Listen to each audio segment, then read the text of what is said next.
Tonight, taking time from the campaign for the call. Mark Carney talks tariffs with Donald Trump. The president and I had a very constructive, very productive discussion. Plus, the fight for votes on Vancouver Island. A devastating earthquake hits Myanmar. We're reporting from the region. The 7.7 magnitude earthquake quickly followed by aftershocks nearly as strong. Looking at the trade war from the other side of the border. I believe we're stuck in the middle because we literally are collateral damage, I believe, for larger task at hand. Nasty messages to Kentucky bourbon distillers from Canada. From CBC News, this is The National with Erica Johnson. Thank you for joining us. When it comes to Donald Trump's tariff threats, Canadians have had to put up with dismissive rhetoric and confusing, sometimes contradictory timelines. Today, the country heard something new, an apparent shift in tone after his highly anticipated first call with Mark Carney. We had a very good talk, the Prime Minister and myself, and I think things are going to work out very well. His words very productive, mine very constructive. They mean the same thing. Both say the conversation went well, with plans to meet after the federal election, though Canadian voters will have something to say about that.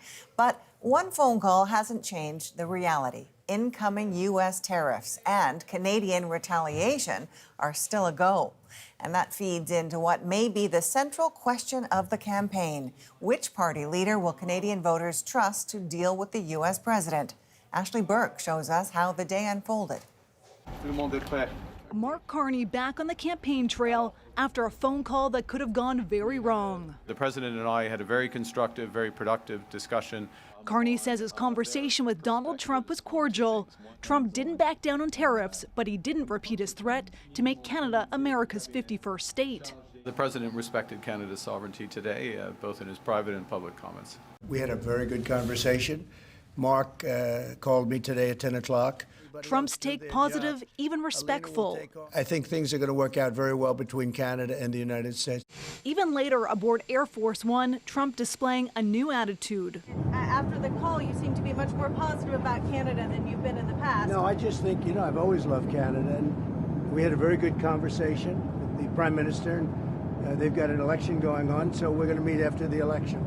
Carney says they were able to find some common ground. We agreed to begin comprehensive negotiations about a new economic and security relationship between our two sovereign countries immediately following the federal election. News of the call rippled across the campaign trail. Let's hope that there is a change in tone. We want to put an end to this crazy tariff chaos. We need to look at every tool possible to fight back. But the bloc says Carney went too far. He committed Canada to something that would happen only after the election, pretending in a gross manner that he would still be the Prime Minister. Maybe he won't. Let's people make that decision. We haven't seen this tone before from Trump during this trade war, and it's not clear why. We saw it today and how long it could last. I asked Carney if he trusts it. Is this a strategy? He says there's always a strategy in negotiation. Okay, and Ashley, April 2nd is when the White House is set to roll out another round of tariffs against its trading partners, including Canada. Yeah, Erica, and Carney said that he told Trump he plans to retaliate with tariffs after the president makes his next move. That didn't appear to have provoked an angry response from Trump, but his vice president, J.D. Vance, took aim at Canada while in Greenland, another territory the U.S. wants to absorb, and said Canada could never win a trade war with the U.S. Okay, thanks for this. Ashley Burke in Ottawa. Mayors from the U.S., Mexico, and Canada were in Washington with a plea for U.S. officials spare their residents from the ravages of Donald Trump's tariffs. Their message, as Lisa Shing shows us, is that people in all three countries will suffer. The Canadian people understand. As the sun rose, Toronto's mayor came to Washington with a warning. And it's going to hurt. It's going to hurt the cost of living of Americans. Olivia Chow made the rounds on U.S. networks before meeting with her counterparts, a couple dozen mayors from across Canada, the U.S., and Mexico, with their message for Donald Trump. It just has to end. The impacts of a trade war are already happening. They know tariffs are a federal issue, but despite having no power, they say they'll directly face the economic pain. Municipal government is the closest level of government with the people. Take the mayor of San Antonio, Texas, who estimates 1 in 5 jobs in his city and state is tied to international trade, from aerospace, construction gear to cars. In fact, almost half of the area's exports cross into Canada. We're looking at job loss around 300,000 in the state of Texas. The mayor of Cuautitlan Izcalli, Mexico, told the group he's worried about the loss of jobs and investment. The economy there fueled in part again by the auto industry. Car manufacturing, a big topic. That highly integrated industry ties the 3 countries tightly. And the latest announcement from the U.S. president of 25% tariffs on vehicles not made in the U.S. was a top concern. Tariffs are a blunt instrument. They're being applied with little understanding by the partners of what they've done or what they can do to ameliorate the problem. The municipal leaders tell me they've been lobbying their federal colleagues to come up with solutions and fast, or their people will suffer. The problem is, if tariff relief does come, it may only be temporary, knowing this president. Lisa Shing, CBC News, Washington.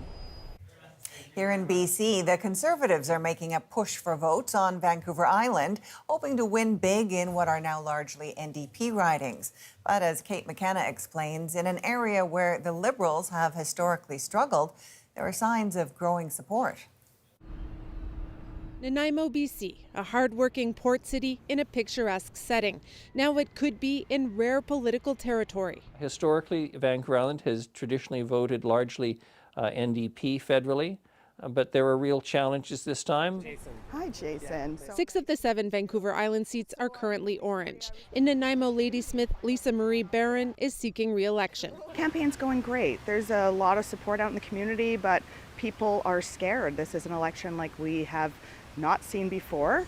Conservative leader Pierre Poilievre wants to flip all of Vancouver Island blue. He's the first major leader to visit during this campaign. By axing taxes, locking up criminals, banning drugs, bringing home our paychecks and production with resource projects, that's how we're going to win the confidence of the great hardworking people of Vancouver Island and all of Canada. Months ago, it looked likely he'd make gains, but the election picture is changing. The reason Pierre Poilievre is here is because he is trying to shore up a vote that is quickly abandoning him. The reason? Donald Trump. The major issue, I think, for the election is obviously the whole issue around American tariffs. President Trump, who's best to lead negotiations.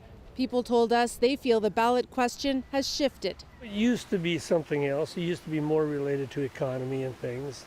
Now it's going to be who can stand up, I guess, in a reasonable fashion to the Trump side of things. The American BS, is not good. Nanaimo hasn't elected a Liberal since 1940, but some voters we spoke to are leaning that way. I will definitely be voting for Liberal this time around, just because I do want to see the Canada moves forward federally. It's not who I would normally vote for in BC itself. In this election, I hope the Liberals stay in. Some of these island races could end up being real battles, with votes split among multiple parties, making the outcome here anything but certain. Kate McKenna, CBC News, Nanaimo, British Columbia. There's frustration in Greenland tonight after the visit from U.S. Vice President J.D. Vance we mentioned earlier. His administration has been pushing for annexation of the Danish territory. But as Paul Hunter shows us, Greenlanders are not having it. From Greenland, that giant northern island long-eyed by Donald Trump, the message was clear. We are not for sale. I wish the U.S. would stay away. Greenland does not want to be a part of the United States. That fear that the U.S. is set to somehow annex Greenland heightened by this sudden visit of U.S. Vice President J.D. Vance, along with his wife and a team of senior U.S. security officials. Hey guys, how we doing? Please, at ease. Stopping only at a remote U.S. military base on the island. USA! USA! Vance was quick to slam Denmark, which still controls aspects of Greenlandic life, for failing to keep the region safe from growing threats by Russia and China. Our message to Denmark is very simple. You have not done a good job by the people of Greenland. So, in the name of global security, said Vance, the U.S. figures Greenlanders will soon seek full independence, then strike a deal for closer ties with the U.S. On fears the U.S. would use force if Greenland says no to that. We do not think that military force is ever going to be necessary. We think this makes sense. We're talking about international security. As Trump himself, meanwhile, put it, we have to have it. Again, citing security. I think Denmark understands it. I think the European Union understands it. And if they don't, we're going to have to explain it to them. The Nazis set their sights on the Arctic. All of this as Trump put this video on his social media platform with the view the U.S. has historically come to the aid of Greenland. Not to conquer, but to protect. Said Greenland's new prime minister. On all of it, there's a lack of respect. Denmark likewise said Vance's description of the situation is not fair. Says Donald Trump, the U.S. cannot do without Greenland. Paul Hunter, CBC News, Washington.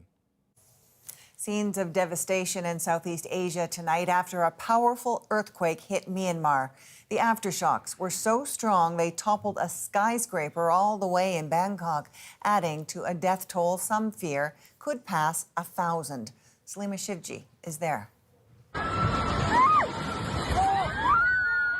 As the ground shook for a minute straight, the terror set in. Buildings left crumpled and flattened across Mandalay in central Myanmar, so close to the epicenter, at the heart of the country, long cut off from the world.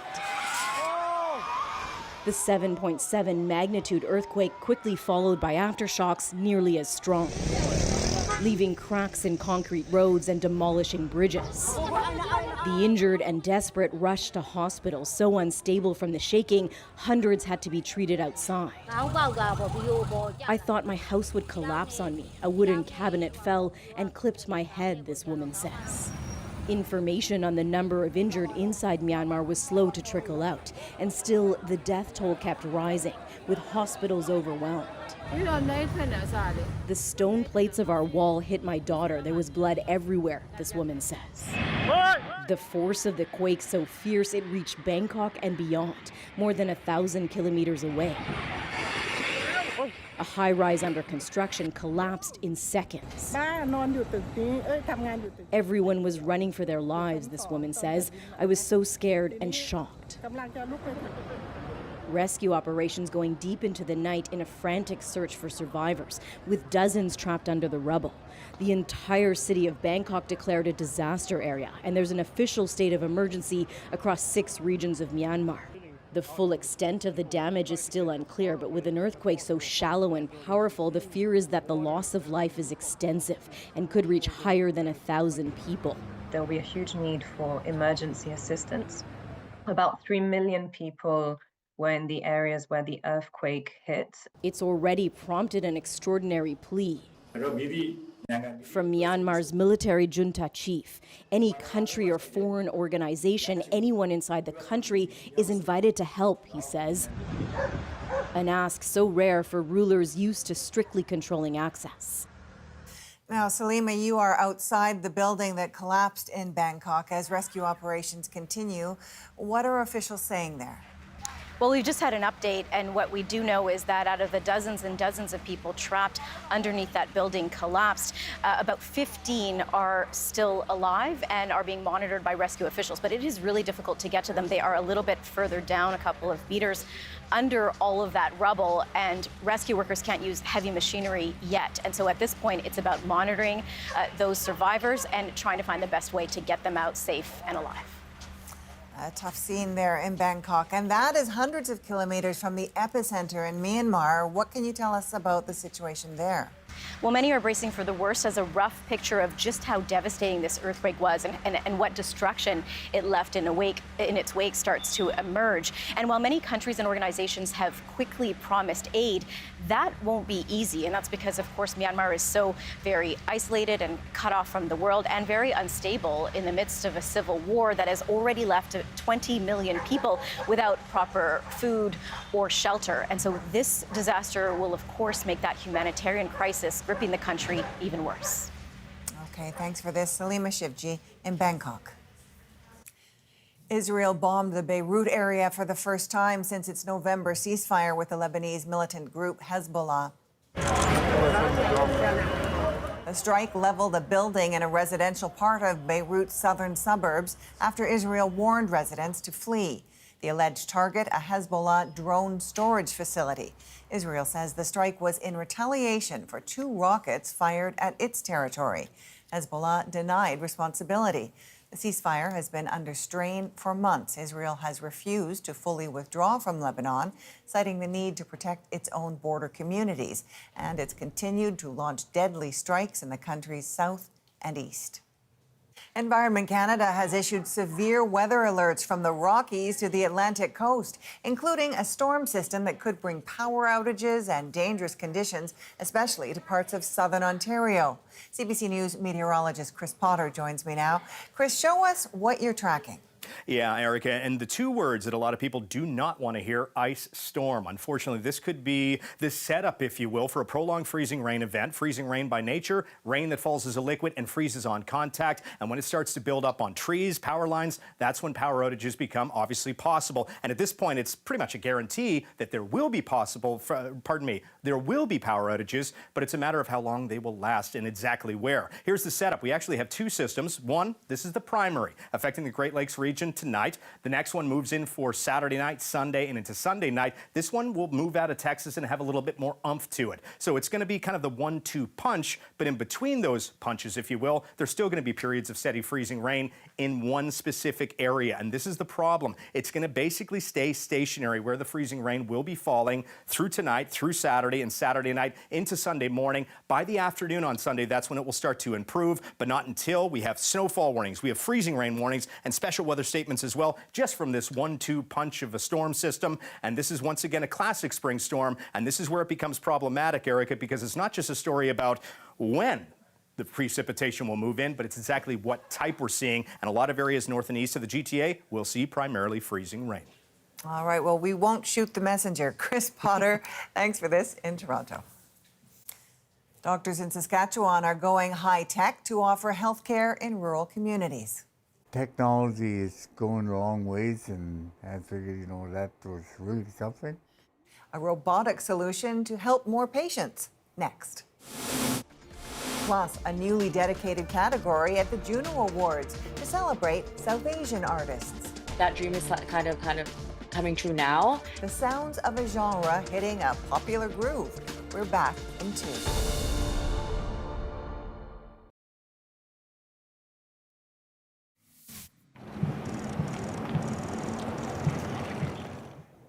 That's King Charles waving to well-wishers after spending time in hospital for observation.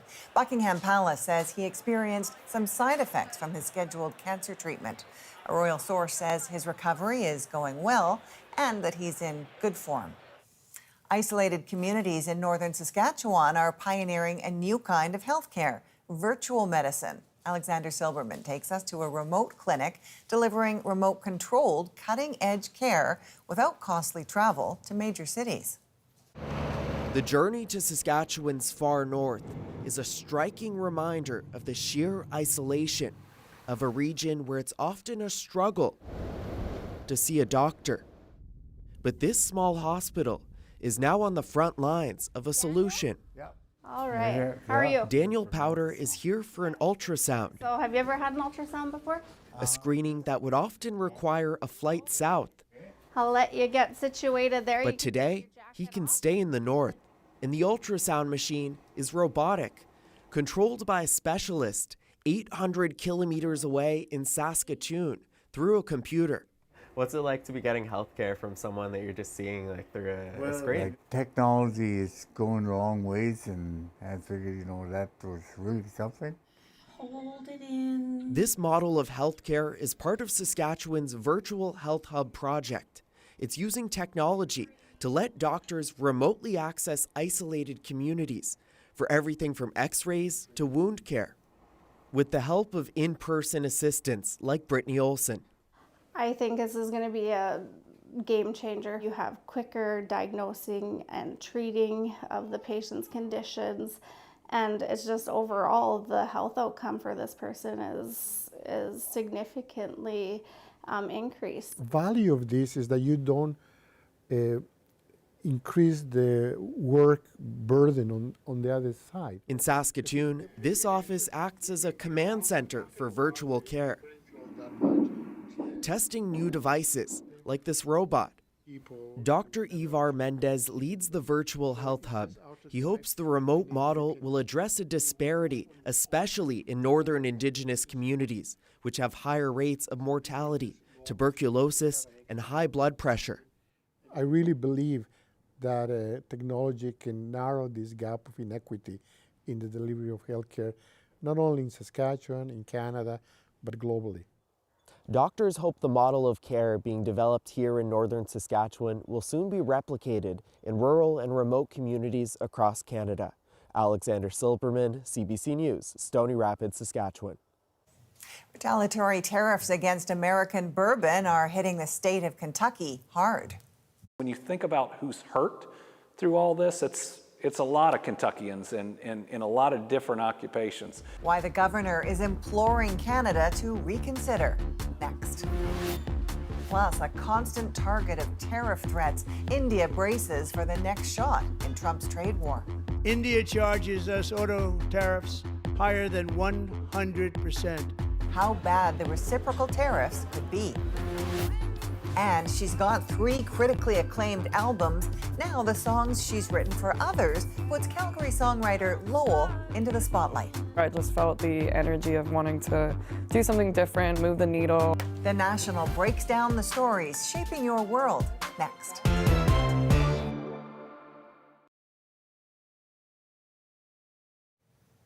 South Asian artists are rising in popularity in Canada, breaking streaming records and reshaping the country's music landscape with a new sound. As Eli Glasner tells us, that growth will be recognized at this year's Juno Awards for the first time. At the Junos this year, the impact of the South Asian music scene is undeniable. Multiple categories, artists such as Suka, AP Dillon, Karan Aujla competing for major awards. If someone was to tell me back then that this would be my life, the little version of me would never believe it. Jonita Gandhi says she was bullied for her background growing up.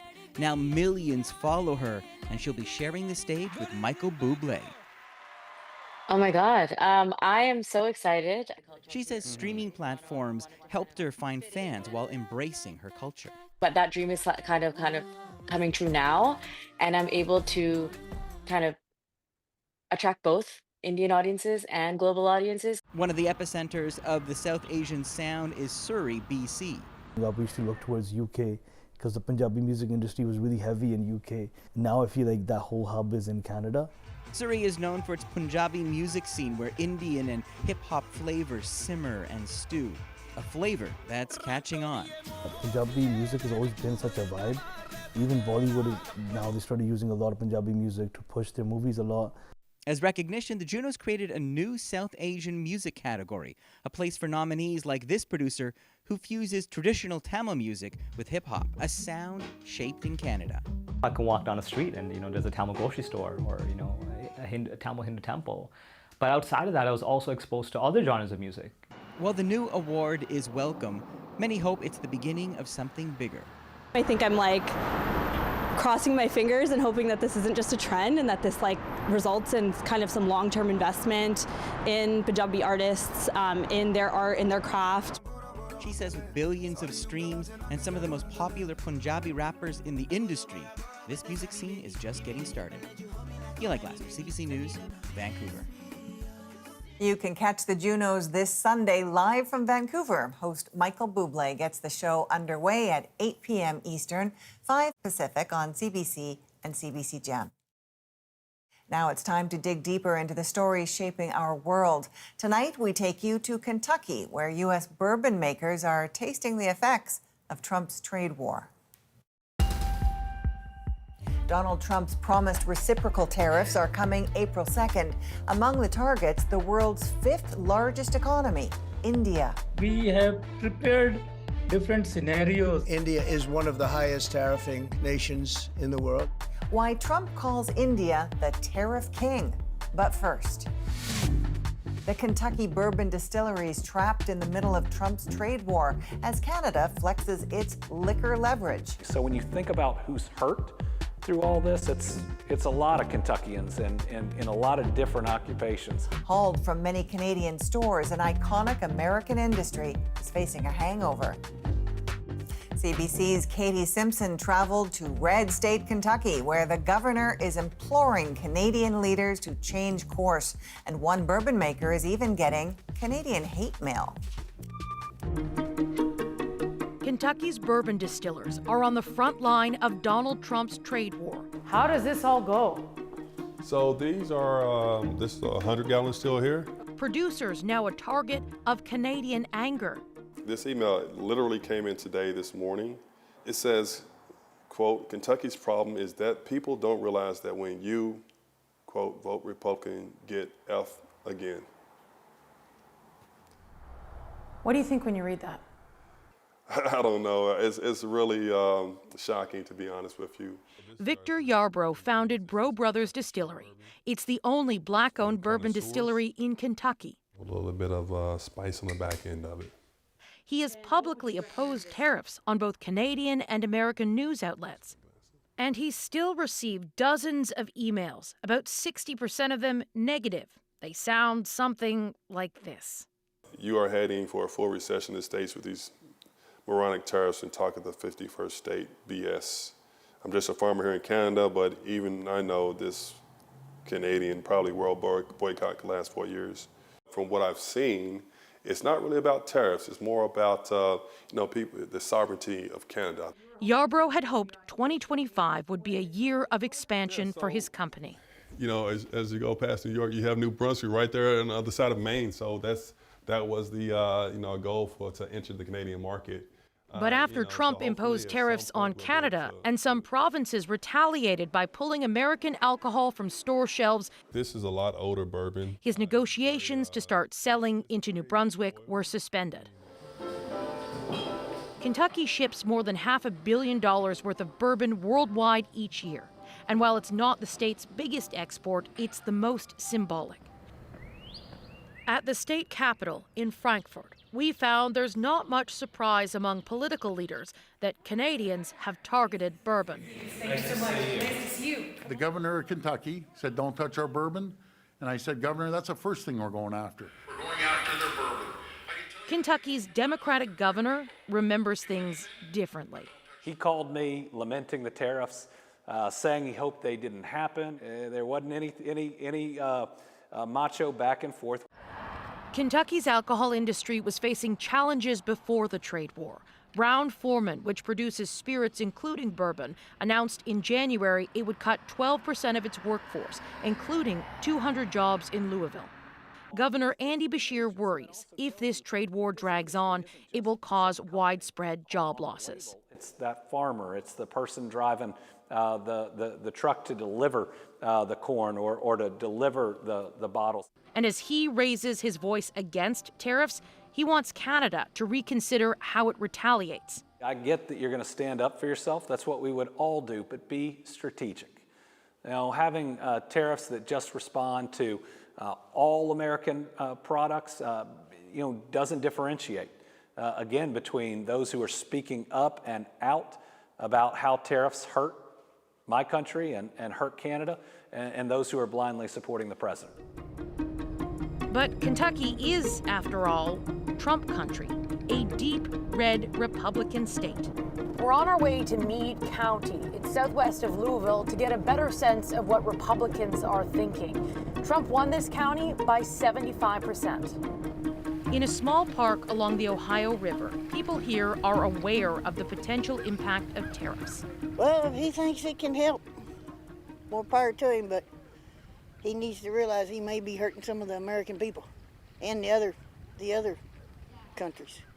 Sue Troutman is a retired bartender of 44 years. While she's hesitant about tariffs, she stands by her Trump vote. I did vote for Donald Trump. How do you think he's doing so far? I think he is excellent. Steve Stinnett isn't worried about the bourbon industry because he's not a drinker, but he is concerned about the broader trade war. The tariffs that probably will affect me will be in future car purchases. I hate the fact that it's going to cause that type of situation upon the American citizen. Back in Louisville, we also found Republicans who remain excited about Trump and are willing to give the president the benefit of the doubt. And there's a rationale for it and a reason he's doing it, and we're standing with him. And as I said, there are going to be some bruises. It's not going to be perfect. Oh, there's a Donald Trump thing up there. Inside this warehouse, Ted Jackson stores Trump merchandise that he sells online. The bourbon industry is not going to go away in Kentucky, and it's people have to be patient. In the city's southwest, at Bro Brothers Distillery, Victor Yarbrough is running out of patience and time. Those negotiators from New Brunswick were supposed to visit his distillery, and he's bracing for that to be canceled too. Unless something changes in the next 30, 45 days, they're not going to be able to visit. But tariffs are a core element of Donald Trump's America First policy. There are no signs he's willing to change course, at least not anytime soon. Now, last month, India lowered tariffs on American bourbon, but Donald Trump still calls India the tariff king. Salima Shivji shows us why and breaks down which industries could be most vulnerable to reciprocal measures from Washington. Tariffs, it's a beautiful word, isn't it? Not so beautiful for India, worrying about what's to come. India, Mexico, and Canada, have you heard of them? And countless other nations charge us tremendously higher tariffs than we charge them. It's very unfair. India charges us auto tariffs higher than 100%. U.S. President Donald Trump has repeatedly singled India out when threatening reciprocal tariffs. He's branded the South Asian country a tariff king for years now. It's true. India does have some of the world's highest average tariffs, way more than other countries. There's been a long history of protectionism here, a stance that Narendra Modi's government has doubled down on. It's seen as pro-foreign investment but anti-trade, with barriers and tariffs firmly in place. But the Trump era could change that. So we are just waiting. We have prepared different scenarios. What if he hits us at the country level, the sector level, product level? And that's the thing. It's still not exactly clear what Washington plans to do on April 2nd. And Trump's statements aren't helping. He uses very wrong statistics. For example, he says India and US has $100 billion worth of trade deficit. It's not even half. $45.7 billion last year, to be precise. So when the United States president is wrong on such big figures, I shudder to think what is going when he's calculating reciprocal tariffs, all these things. But a reciprocal tariff doesn't automatically mean a major impact here. Take apples. India has a 50% tariff on any apples coming into the country. In the US, it's zero, no tariff. But India doesn't export any apples to the States, so it doesn't matter. Same goes for passenger cars. America's 2.5% tariff is minuscule compared to India's more than 100% import tariff on cars, meant to fiercely protect the country's domestic sector. Elon Musk and his Teslas have tried for years to crack into the market without success. But matching tariffs won't change much, nor will what Washington has already announced, a blanket 25% duty on all finished cars and later auto parts imported into that country. Again, India doesn't really send cars to the U.S. What's very much at risk is gold. A huge market, India is a major exporter. And the gap between the tariffs that each country imposes is high, 20% here versus about 6 or 7% in the U.S. Diamonds, too, are a potential victim. Indian exporters supply nearly half of all the cut and polished diamonds that enter the United States, and they're worried about ripple effects in both countries. It would have a drastic impact in terms of, forget about growth. There are more than 17 to 18,000 independent retailers which get supported by India jewelry exports.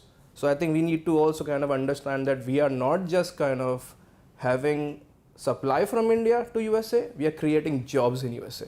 To avoid too much pain, New Delhi is focused on finalizing a bilateral trade agreement with the Trump administration. And India is willing to make concessions, chipping away at the high tariff walls that have long surrounded this country. The 6% equalization levy. It's already started, with the finance minister announcing a digital ad tax is now scrapped, and reports that those trade talks in Delhi could include India cutting tariffs on half of all U.S. imports, some $23 billion worth. Both sides are in conversation and hopefully will come to some sort of understanding.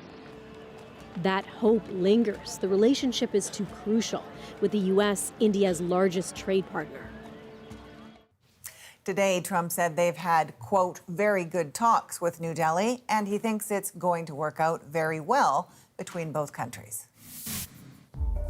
From the Backstreet Boys to Beyonce, Calgary-born songwriter Lowell has penned some of your favorite hits.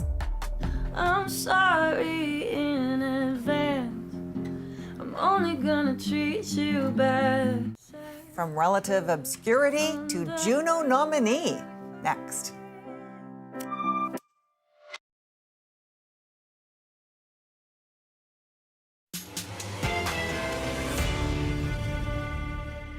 A Canadian songwriter is the pen behind some of pop music's biggest hits, from the Backstreet Boys to Beyonce. Now she steps out of the shadows and into the spotlight at the Junos this weekend. It does give me hope that maybe at this point in my career I can make a little bit more change. CBC's Jackson Weaver spoke with the Calgary-born musician Lowell at her Toronto studio ahead of what could be a career-defining moment. I'm only gonna let you down. To some of your favorite artists, Lowell is a superstar, but it's unlikely you even know the Calgary-born musician's name. Because even with 3 critically acclaimed albums under her belt, she's found her main success writing for others. I'm sorry in advance. I'm only gonna treat you bad. I'm sorry in advance. I'm only gonna treat you bad. From this song, the Beach's smash hit Blame Brett, to tracks by the Backstreet Boys, Charlie XCX, JoJo and Demi Lovato, and Canadian breakups like Tate McRae and Bulow, she's done it all. This ain't Texas, ain't no hold up. So lay your cards down, down, down, down. Or at least she can say that now, given her most recent credit, co-writing Beyonce's Grammy-winning country track, Texas Hold'em. And I'll be damned if I can't slow dance with you. Come pour some sugar on me, honey, too. It's a real live boogie and a real live hold down. Don't be a bitch, come take it to the floor now. Woo! Huh. And at this year's Juno Awards, Lowell is nominated for her work on Beyonce's album. It's an honor that's felt out of reach before now. Until this year, there was no category for songwriters who wrote for others. I sat down in the Toronto studio where Lowell wrote many of her hits to talk about why that category means so much to songwriters looking for reasons to stay in Canada instead of heading south for work and recognition. First of all, what was it like working with Beyonce to craft that album?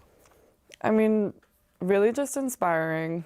I feel like everybody in the industry is so jaded and everybody's just like trying to make money and do this and that. But like with her, I just felt the energy of wanting to do something different, move the needle, challenge people. And that is kind of like the way I feel about music and why I wanted to do music in the first place. So yeah, working with her just was super validating and yeah, just exciting. From what I understand, you've really invested in artists. Why do you want to nurture specific artists so much instead of, playing the field, working with as many different people as you can? Yeah, I mean, Madison Beer, but also like Bulow and Luke Kalla and my new baby, baby Nova. I think that, Yeah, just because like when I was an artist, I had no way in, and it was kind of a scary place. There's a lot of like predatory stuff at the bottom of the industry, and like especially for young girls and women. You know, there's so few women that are like in my position, and so if I can make that like a little bit easier, be more empathetic, and also make it safer for young girls and women, because I went through a lot when I was trying to get in there, a lot of stuff. Going back to Bulo, I mean, she had a stratospheric rise, largely off of the strength of a lot of your writing and a lot of your work with her. Wish I could tell you that I love you, but I can't. Wish I could call you in the morning, but I can't. Wish I could tell you that I miss you, but I can't. This is not a love song. And the Juno Award for Breakthrough Artist of the Year goes to Bulo. Wish I could tell you that I love you, but I can't. Wish I could call you in the morning, but I can't. Wish I could tell you that I miss you, but I can't. What was it like to see the Juno nominations, the tours, stuff like that, when you, I mean, as we talked about in a previous interview, that songwriting category for non-performers didn't exist? Yeah, it was bittersweet because I was so proud of her and so excited for her and to be a part of it and everything, but it was really hard, like being there, meant to celebrate about it, but not really being allowed to be celebrated for it. You know, I co-wrote that whole EP with her, and I did feel like, you know, all of the creators behind it needed to be rewarded, not just a couple of the select people, just the producers and the artists. So that was when I really started like thinking about this category and whether it needed to change. Are you still traveling down to the States a lot to work with artists there?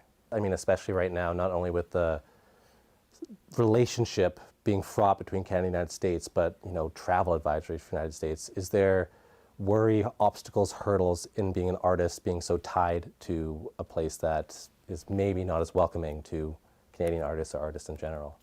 I think you do have to be careful. Like a lot of people that are musicians are pretty outspoken and stuff, and it is pretty scary right now, I think, going across the border.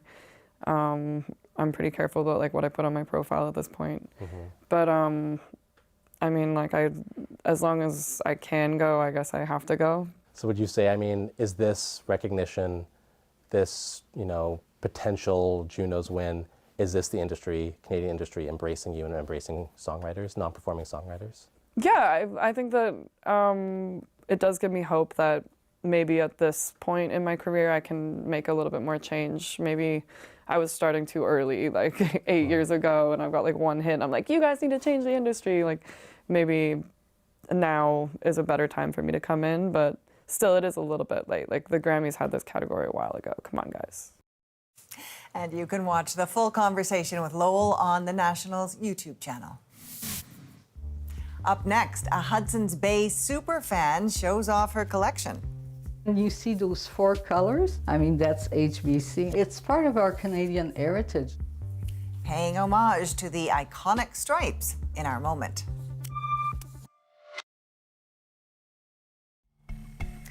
You're looking at 2 bears wearing those instantly recognizable colors, green, red, yellow, and indigo, which make up the HBC stripes.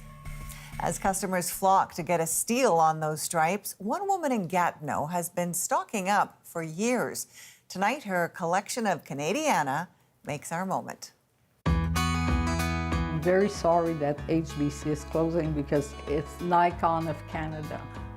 When you see those 4 colors, blue and green and yellow and red, I mean, that's HBC.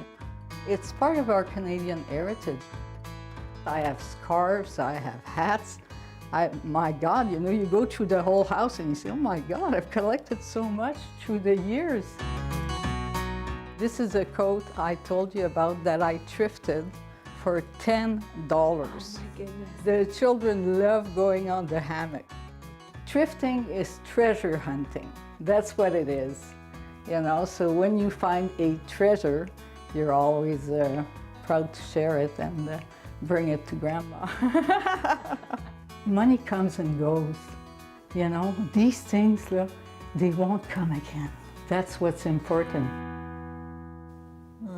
She's got her own personal museum there. Apparently, this fascination began about 15 years ago when her daughter would pick up these HBC items from thrift stores and bring them back. And now she has an entire bedroom full of HBC memorabilia, as well as her basement. And she says she has no plans to sell any of it. For all of us here at The National, thank you for being with us. You can watch anywhere, anytime on the free CBC News app and subscribe to The National's YouTube channel. I'm Erica Johnson in Vancouver. Take care.